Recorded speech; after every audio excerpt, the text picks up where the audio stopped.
Hello, my name is Kara Lyles, and this is my video synopsis for chapters 4, 5, and 6 from the book Communication, Making Connections.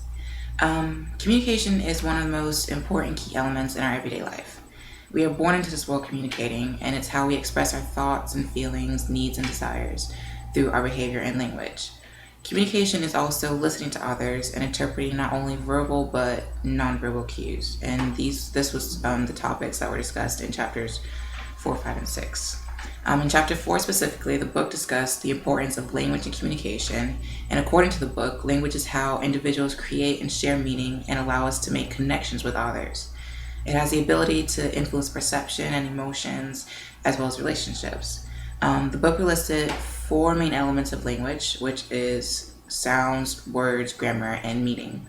And although most individuals are born with the innate ability for language, it is a learned competency. When communicating, there's a sender and receiver. Before communicating, the sender must encode the idea that he or she wants to communicate or put it into some form or code that the other person can understand.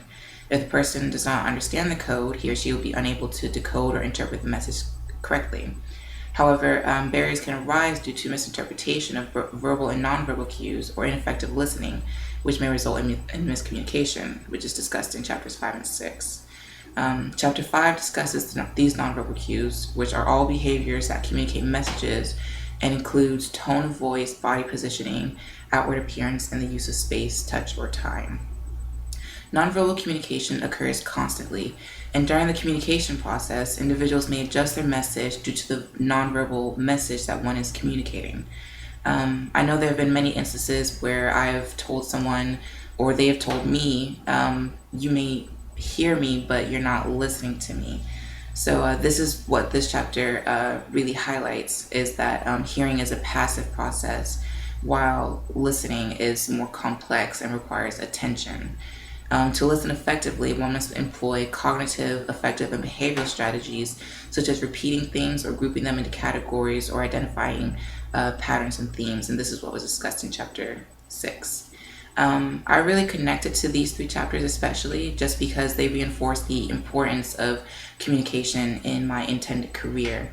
I'm interested in the health field and have done shadowing work and have seen just how important communication is in the health field. People have to communicate to ensure the safety of the patient primarily, but there are multiple tenets to this, which includes communication with the patient and the family members, as well as between staff. I know I've seen situations where the patient may be unable to respond through verbal communication or just not being completely honest, and so health staff must be very vigilant to note body language and gestures and expressions and view the patient's reactions to their questions. I know there was one specific instance where a man had come in for a procedure. However, he has a history of smoking, and for the procedure to be effective, the person needed to have quit smoking for several months prior.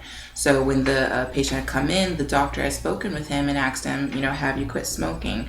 And the patient, of course, replied no. And the doctor, continued with several other questions in that vein, and I wondered why, and the doctor pulled me aside afterwards and said that the patient, he had noted certain nonverbal cues from the patient which indicated that he may not be completely honest with him, and the test results that came back showed that he in fact had not been honest when he said that he had quit smoking for the time that he had said he had.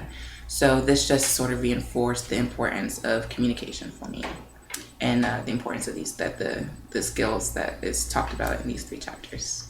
So thank you very much for listening. This is the end of my synopsis.